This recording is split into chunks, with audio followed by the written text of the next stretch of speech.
Welcome back. You're watching the Midday View on ENCA DSTV channel 403. Now, in less than 24 hours, the fraud and corruption trial of former President Jacob Zuma will continue at the High Court in Pietermaritzburg in KwaZulu-Natal. Or will there be yet another delay? Zuma is looking to have prosecutor Billy Downer removed, saying he lacks independence and impartiality. So what does this all mean? What does it actually mean? And does Zuma have any basis for these allegations? Legal expert Marius du Toit from Toit Attorneys joining us now on the Midday View just to shed some light on this. Mr. du Toit, good afternoon and welcome to the Midday View here on ENCA.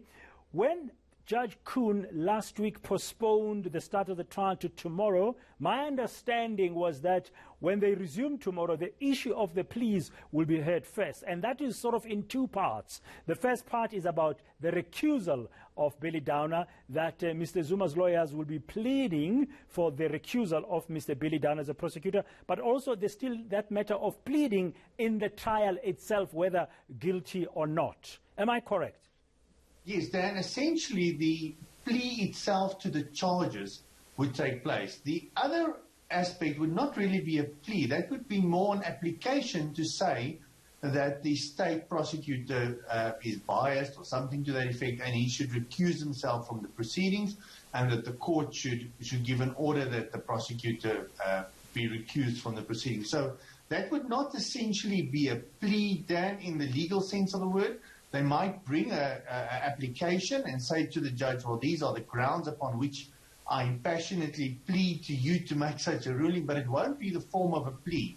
The plea in itself would pertain specifically to how Zuma would plead to the criminal charges, and he will then have the opportunity of disclosing his defense to the charges itself. Okay. But I do believe that both of those applications, or the application and the plea, will serve before the judge. Okay, so the way they were discussing the matter last week from Mr. Zuma's lawyers is like they will start with this application. Has there been a precedent before where the main prosecutor in a trial has been asked to recuse themselves, and successfully so? And what are your thoughts whether or not Zuma has a case against Mr. Billy Downer, and can it be successful?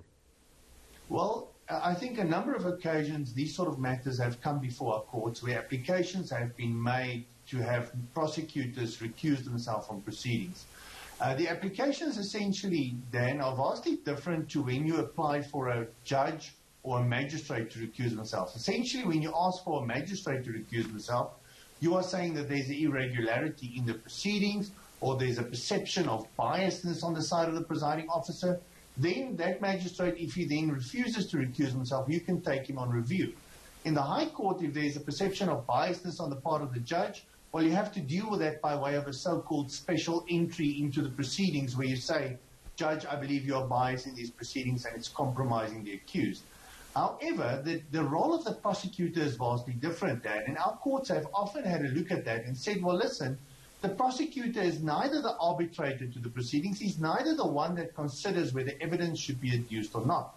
A prosecutor can be passionate about this work. He can be passionate about prosecuting the accused. So at the end of the day, the prosecutor's role is much like that of the attorney. He's an officer of the court, he's there to guide the court, he's there to lead the court at the end of the day, and the court has to accept on face value that the attorney or the prosecutor is bona fide in the way they deal with the matter.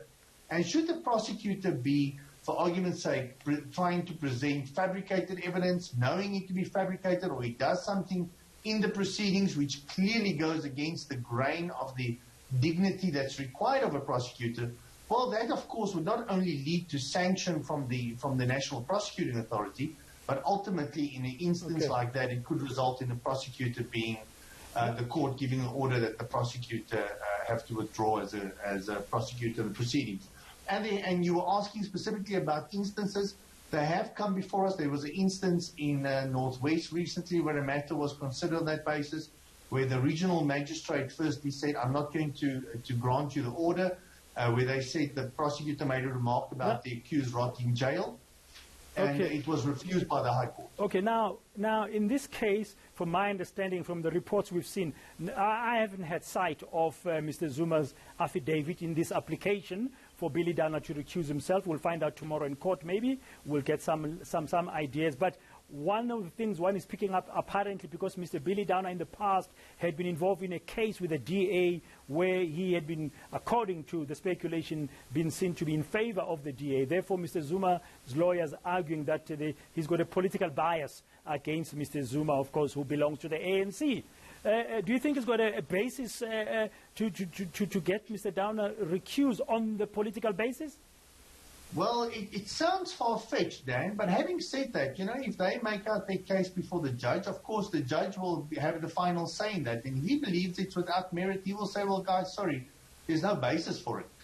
Can they appeal? Can they appeal if he ruled that there's no basis for it? Can Mr. Zuma's lawyers appeal and then we have another delay tomorrow? So I believe that if the court makes a ruling in that regard, they would have to make a special entry if they believe it is a reviewable matter. I don't think any further appeals or reviews would be possible in that regard. And I think, due to the fact that there's been numerous delays in the prosecution of Mr. Zuma, I actually believe that this is an instance, Dan, where we might find a judge kicking his heels in and say, well, guys, you can bring your applications to wherever you want to do. If you want to bring another application, you can do so, but this court is proceeding. So Ken Judge couldn't do that? I believe he can. He's within his right. Even though the accused has a right to a fair trial and the accused has a right to a speedy trial, that is not an exhaustive right. It doesn't mean to say that you can carry on ad infinitum in delaying the proceedings. So at the end of the day, the court has to balance those rights against the state's right to have the matter proceed and to have the evidence adduced and for the accused to have his day in court to face the charges that the state brings against him. And for that reason, you can expect that the judge might have to weigh up those conflicting rights. Okay. And I believe the judge will kick his heels in.